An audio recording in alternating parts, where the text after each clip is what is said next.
지금 영상에 안 나오는 것 같죠? 안 나오는 것 같은데 지금 앞에 오리가 엄청 많이 있네요. 저희 집 앞 배천에 이렇게 오리가 많이 있는 건 처음 봅니다. 네, 안녕하세요 여러분, 권정사입니다. 오늘도 퇴근 후에 가볍게 조깅으로 기초 체력을 단련하려고 집 앞 천내천으로 나와 있습니다.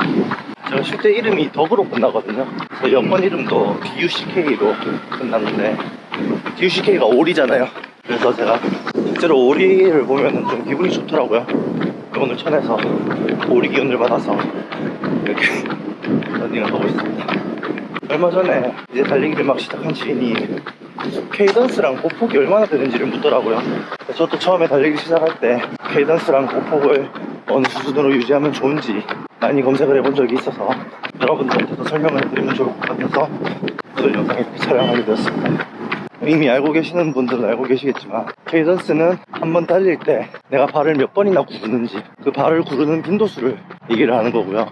이 보폭은 말 그대로 내가 한번 달릴 때 왼발과 오른발 사이의 간격, 그걸 보폭이라고 말을 하거든요.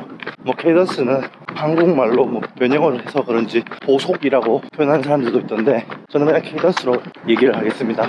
빠르게 달리기를 한다는 거는 어떻게 보면 굉장히 간단해요. 케이던스 곱하기 보폭이 결국 자기 달리기 속도라고 보시면 됩니다. 발을 빨리 구를수록 그리고 보폭이 넓을수록 달리기 기록은 자연스럽게 빨라질 수밖에 없어요.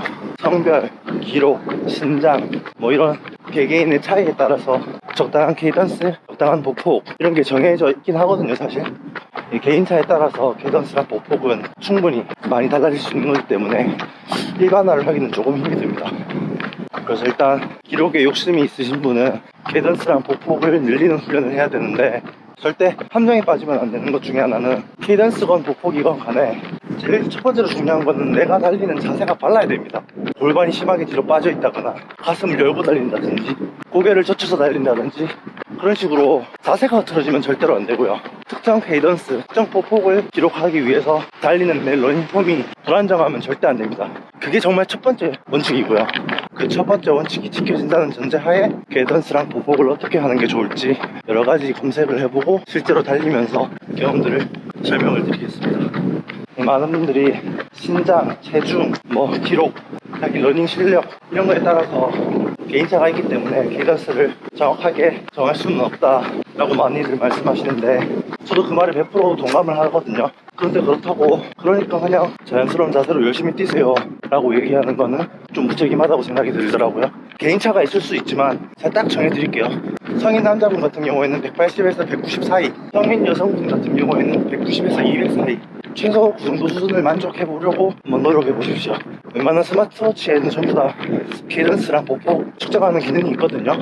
달릴 때마다 조금씩 의식하면서 이 정도 느낌으로 달릴 때는 이 정도 케이던스가 나오는구나, 그 느낌을 느껴보시고 꾸준하게 노력을 하셔서 제가 말씀드린 성별별로 최소 그 정도 케이던스는 확보하려고 노력을 해보시는 게 달리기를 하시는데 좋을 겁니다. 이 개인차가 그렇게 다양한 케이던스인데 제가 이렇게 딱 무리해서 정해드리는 이유는 여러 가지 검색 결과들을 통해서 제가 판단하는 정말 평균적인 값이라고 생각을 하고요. 그래서 정해드리는 게 첫 번째고, 이 케이던스는 낮으면 낮을수록 무릎이 아파요. 달릴 때 아프시면 안 되잖아요. 부상 위험도 있으니까. 그래서 아무리 개인차가 있더라도 케이던스는 조금 높이려고 노력을 하는 게 좋습니다. 한번 발을 구를 때마다 저희 체중의 최소 3배 이상의 충격이 무릎에 전달된다고 해요. 그러면 첫 번째로 몸무게를 줄이는 게 1차적으로 무릎에 걸리는 부하를 줄이는 방향이 되겠죠. 그리고 두 번째로 무릎의 부하를 줄일 수 있는 방법은 발을 한번 디뎠을 때 지면에 접촉해 있는 시간을 최소화하는 겁니다. 그 시간을 최소화하려면 케이던스를 높이는 수밖에 없어요. 그래서 조금 억지스럽더라도 케이던스만큼은 조금 신경 쓰셔서 최대한 높게 가져가려는 노력이 필요합니다. 자기 신체 조건상 도저히 그렇게 높게 케이던스를 가져가는 게 부적합하다, 좀 부자연스럽다 그런 느낌이 드시면 자신의 상황에 맞게 조금씩 낮추거나 더 높이셔도 되니까요. 일단 기준점은 그렇게 잡고 훈련해 나가시는 걸 저는 추천드립니다. 부상이 오면 안 되잖아요. 그게 첫 번째니까. 그리고 두 번째로 보폭도 딱 정해드릴게요. 보폭은 절대 신경 쓰지 마세요. 정말로 보폭은 정말 신경 안 쓰셔도 됩니다. 보폭은 본인이 달리기를 연습하시면서 자기 기량이 올라가면 자연스럽게 늘어가는 겁니다. 무리해서 특정 보폭을 맞추기 위해서 내 자세를, 내 러닝 폼을 희생할 필요가 전혀 없어요. 내가 컨트롤할 수 있는 내 러닝 자세 한도 내에서 빠르게 달리면 빠르게 달릴수록 보폭은 늘어납니다. 자연스럽게요. 세계 탑급 마라톤 선수 중에 하나인 킵초게 같은 경우에는 보폭이 180cm라고 하더라고요. 제 키보다 긴데 지금 제가 전투 훈련을 기준으로 보폭이 대략적으로 80cm 정도 나오더라고요. 80에서 90 사이? 그런데 제가 갑자기 킵초게 흉내를 내면서 보폭을 180까지 늘리면 그렇게 쉽게 늘어나지도 않을 뿐더러 자세가 굉장히 부자연스럽게 망가지겠죠. 그러면 결국 부상이 쉽게 올 수가 있습니다.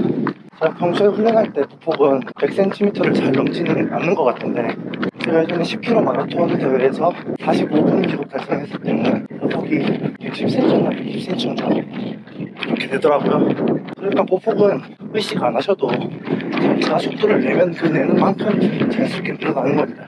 그러니까 괜히 부상 위험을 감수하면서 보폭을 늘리려는 시도는 굳이 안 하셨으면 좋겠습니다. 내가 어떤 속도 이상을 내고 싶을 때 정말 보폭이 문제여서 속도가 더 이상 나지 않는다. 그런 경우에는 별도로 보폭을 늘리는 훈련을 진행해도 괜찮겠죠. 그런데 그거는 최소 자기가 자신의 한계 속도를 준수한 러닝폼으로 잘 컨트롤하고 있을 때 그때 보폭 늘리는 훈련을 진행하셔도 절대로 늦지 않습니다. 그러니까 보폭에는 너무 집착하지 마시고 부상 없이 롱런하는 게 저희 최고 목표잖아요. 그러니까 결론적으로는